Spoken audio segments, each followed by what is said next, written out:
Okay, so I'm not going to go over all the information, all of the coverage from the Capcom showcase for the Summer Games Fest, but I will cover the Resident Evil stuff that they went over. Particularly, most of it was content for Resident Evil Village, whom Capcom actually finally revealed what the DLC for this game is actually going to be and when it's releasing. This is over a year after the game initially released, and they're dubbing this the Resident Evil Village Gold Edition. So let's take a look and see exactly what they're doing. It's all right, Rose. It's all right.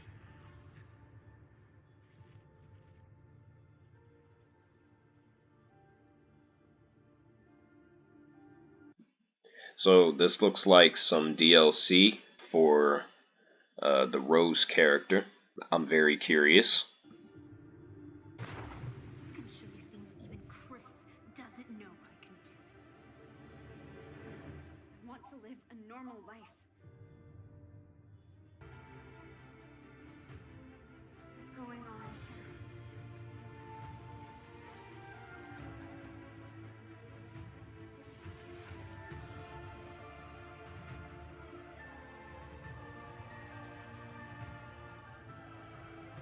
You look just like me. Oh, now we have a new little rabbit to pursue.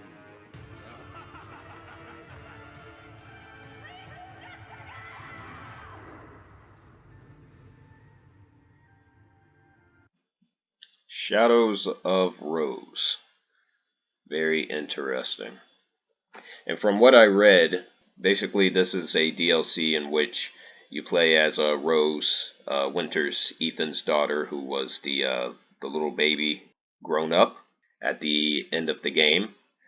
And this is a story in which she subconsciously invades the Mutamycete, and for whatever reason, I guess the reason is it has to do with something related to her powers. I'm very curious as to what the length is actually going to be for this.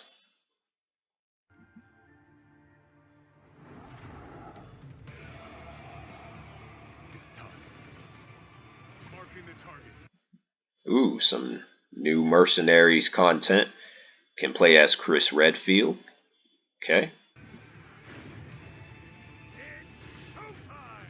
Oh, you can play as Heisenberg. And you can play as Lady Dimitrescu. Not bad. Okay.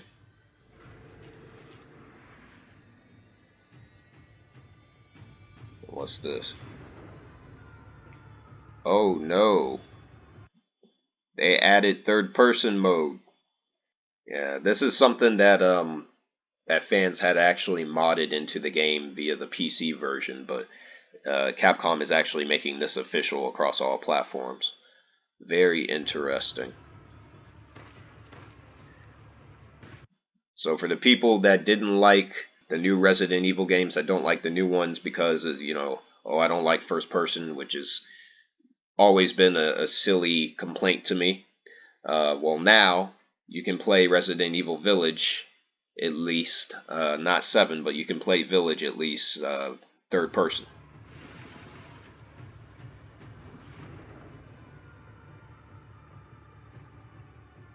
Resident Evil Village Gold Edition.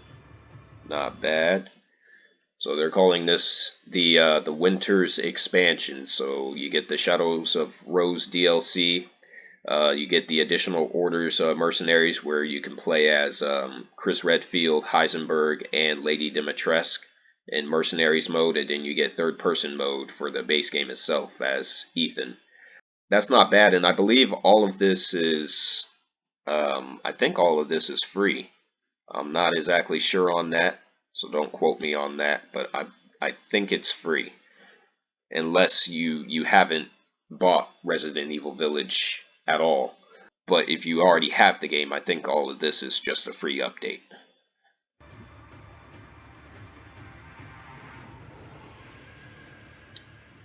October the 28th. October is going to be a packed month this year.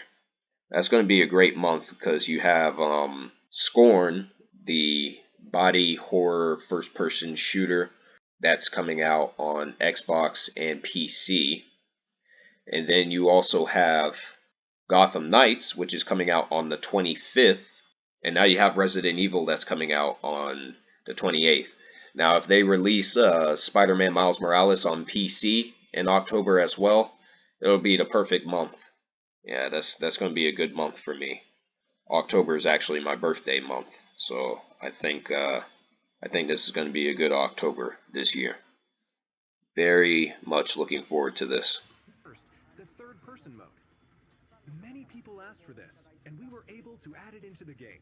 Now, you'll be able to see Ethan as he desperately fights for survival. Players that have already experienced Ethan's journey can enjoy the new perspective and animations too. The Mercenaries returns with additional orders in an arcade-style action game where focus has been put on the exhilarating feeling of defeating relentless hordes of enemies. New stages are included, as well as additional playable characters, such as Chris Redfield and Heisenberg. Of course, Lady Dimitrescu will be there too. We've really fueled... Now, I will say with the Mercenaries thing, I like the fact that they added, some new characters, including Lady Dimitrescu, but I was hoping that they were going to do more with her, considering how much screen time she actually has in the base game itself, which isn't much. That's actually one of the primary criticisms against Village when it came out, is that she was barely in the game, and so I was hoping that they were going to add a DLC episode to expand that character's story, and they did not do that. But at least they gave you something, this mode up. It's better than nothing. Enjoy looking down on your foes from over 9 feet above as Lady Dimitrescu slashes her enemies aside.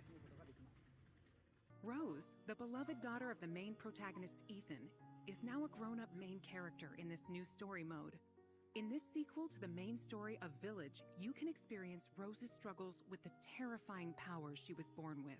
To break free of the curse of her powers, she enters the consciousness of the Megamycete. There, she meets a girl who looks just like her. In this mysterious realm of consciousness, time and space is warped beyond recognition. Rose is guided by a being who calls himself Michael, who might be of assistance with removing her powers. Shadows of Rose is set completely in a third-person perspective. In the realm of consciousness, you won't only face creatures, but the world itself seems to be attacking you. So the change to third person is interesting. I'm not sure how I feel about the Michael character. That seems to be a base name, like a really generic name for a character in a fictional story. Yeah, I'm not sure how I feel about that. But it looks pretty good from what they're showing off. I'd imagine it's not going to be much longer than some of the DLC episodes that was in Resident Evil 7. It's probably going to be around 2 hours tops. Is my thoughts. Enjoy the horror of the world itself being your greatest enemy. How will Rose find freedom from her mysterious powers? Released simultaneously. The release date is planned for October 28th, 2022. Resident Evil RE-Verse will also begin service on the same date, October 28th. Yeah, that's... This game's gonna be a fucking huge-ass flop. I don't know anyone who's looking forward to this. It's gonna be like that forgotten multiplayer mode that they put in the Resident Evil 3 remake that died like within a week, and no one really played it because it sucked. So yeah, people don't really play Resident Evil for multiplayer. So I'm not really sure why Capcom keeps trying to shove multiplayer down the throat of this particular fan base. I think Resident Evil fans are smart enough to realize that the franchise and multiplayer really don't mix. I don't think this is going to be successful. 2022. We hope working on making the main story of Village available on Mac, so that even more people can enjoy Resident Evil. Damn, I thought the game already worked on Mac.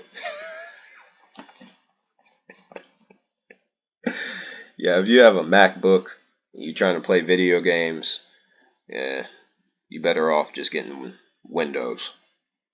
Oh, and I just realized that this game is not coming out on PS4 or Xbox One. If you want to play it, you're going to have a PS5, an Xbox Series X, a Series S, or a PC, a gaming PC.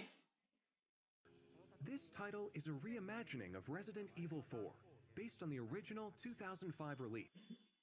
So they just confirmed it. So this remake is a reimagined version of Resident Evil 4, which means there will be changes. So it's not, a beat for beat remake of the first game, the original game. There's going to be some considerable differences. So that could only mean good things or bad things. It really depends on what they actually changed. But anyone who was looking, who's looking forward to this game, who's expecting basically the same experience as, the original Resident Evil 4, I think you were setting yourself up for disappointment with that.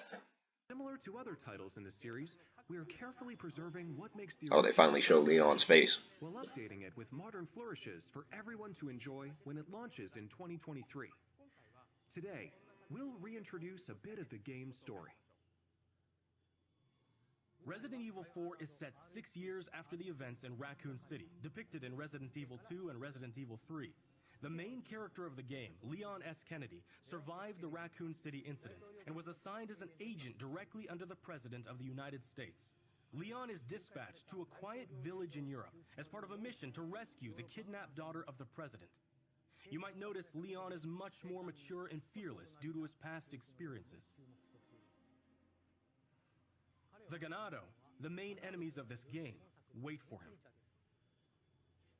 The experience of being attacked by hordes of crazed Ganado is truly an iconic moment from Resident Evil. In order to truly bring out the concept of terror of people controlled by madness, the Ganado have been completely redesigned. Let's take a closer look at the game itself. The over-the-shoulder camera returns, of course. Leon arrives at a dense and dangerous forest. We want to nail the feeling of loneliness and fear of not knowing what lies ahead, even more so than the original. Of course, there will also be thrilling battles. People that played the recent Resident Evil 2 and Resident Evil 3 should find this familiar. Look forward to future announcements. So it looks good to me. They could have shown, some of the combat off. I'm not sure why they didn't, but the game is not too far out as far as the release date goes. It'll be here before we know it. Obviously, before the end of the year, I'd imagine that Capcom's going to show it off again. From what I'm seeing, it looks pretty updated to me. Not just in terms of the graphics, but in terms of like the presentation and what have you. Looks very similar to the Resident Evil 2 and 3 remakes, which obviously is what they were going for. So I'm hoping that it lives up to expectation. Yeah. So if you don't have any of the next gen systems, or you weren't planning on getting the next gen systems and you don't have a gaming PC to boot, yeah, I guess you're just shit out of luck. Completely SOL on this game. Everyone who has a next gen system and a PC, everyone else, yeah, they're telling you to basically go fuck yourself. But in all seriousness, I mean, the transition was going to happen at some point. I believe Sony said by 2025 the PS4 is going to be out of commission. They're not going to release really anything else for it. It is what it is. Classic titles Resident Evil 2 and Resident Evil 3. These 3 titles, built with RE Engine, return with current-gen features including support for 4K, high frame rate. Okay, so they added 4K support and ray tracing. I'm actually, as I'm doing this recording now, I'm actually re-downloading Resident Evil 3 and 7 because I didn't have them installed on PC. So I'm gonna check out the ray tracing features and see, how much of an update it actually is. And I may post my my thoughts on the updated versions of these games. And ray tracing, as well as 3D audio for an even more immersive experience. Oh, and 3D audio, of course. These titles are available for PlayStation 5 and Xbox Series X and Series S beginning today. In addition, PlayStation 4 and Xbox One players can enjoy a free digital upgrade to current gen via the Digital Upgrade Program and Smart Delivery. Okay, so I could take my PS4 copies, I still have my PS4 copies of these games, put them in my PS5, download the games, and receive the free digital PS5 update, which is a thing with several other games that I have on PlayStation. But for right now, I'm just going to check out the PC version, which is always the superior version. So, For PC users, an update patch will be available on the same date. For newcomers and veterans of survival horror alike, we hope you enjoyed the immersion these new versions offer.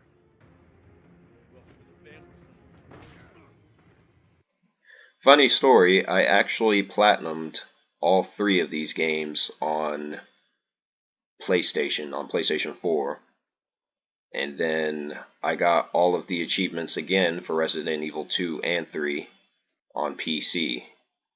Village, or not Village, but Resident Evil 7, it's harder to do it on PC because you gotta complete the DLC stuff as well. And Resident Evil 7 has some very difficult achievements regarding the DLC. Maybe I'll try and challenge myself at some point. Try and get those. The family. Alright, so I thought the Resident Evil stuff, they had some pretty good announcements.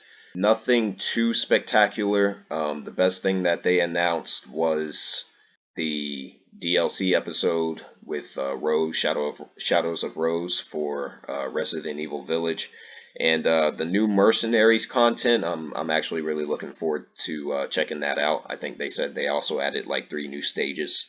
So along with the 3 new characters, they have the 3 new stages in Mercenaries mode for Resident Evil Village. I'll probably replay the game in third-person mode. Curious to see how that actually is going to play out. So I'll check that out. And all of that's coming on October the 28th. And then you have the Resident Evil 4 remake, which is coming out on, can't remember the specific day, I already forgot it. But it's coming out in March next year on PS5, Xbox Series, and PC. And then you have the graphical updates with 4K ray tracing, 3D audio, and whatever else with Resident Evil 7, 2, and 3. Overall, some pretty good announcements from Capcom, but nothing really groundbreaking, nothing that's really risk-taking. Anyone who is looking forward to, any updates as far as a new IP, like that Pragmata game, for example, that they announced well over a year ago, I guess we're going to have to wait a little bit longer to see that in action.